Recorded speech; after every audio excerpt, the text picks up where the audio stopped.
presented by One Films. बोली बोली छठी मैया की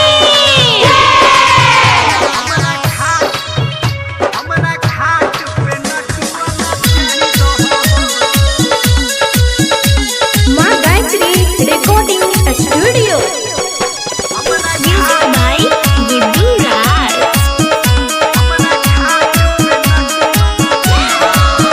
भैया डीजे वाला डीजे बजाई दो हो, हमरा घाट पे नटुआ नचाई दो हो।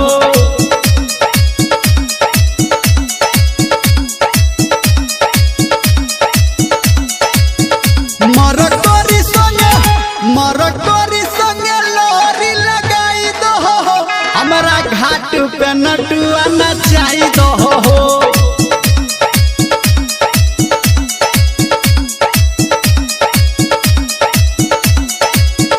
भैया डीजे वाला डीजे बजाई दो हो, हमरा घाट पे नटुआ नचाई दो हो।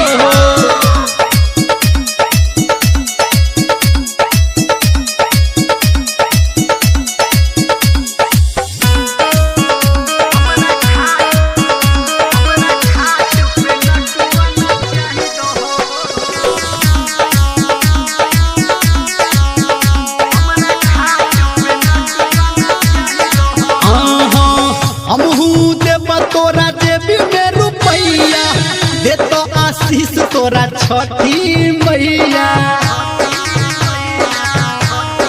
हे हो।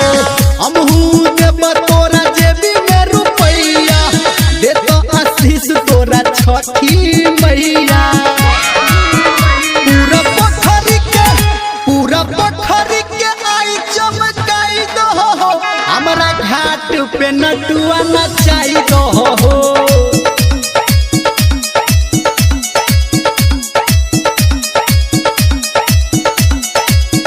भैया डीजे वाला डीजे बजाई दो हो, हमरा घाट पे नटुआ नचाई दो हो।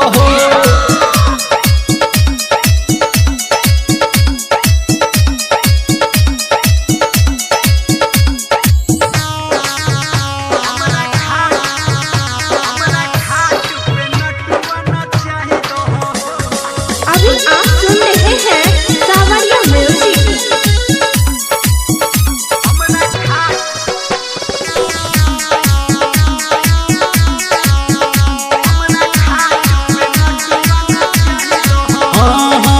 लगते सोहावन पर गाना जब बजते, केला के थम पर बल्ब जब जलते।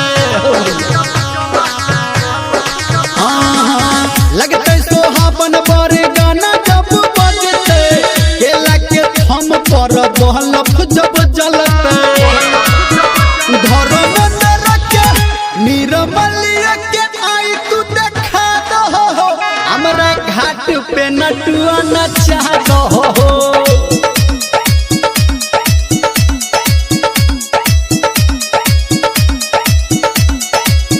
भैया डीजे वाला डीजे बजाई दो हो, हमरा घाट पे नटुआ नचाई दो हो।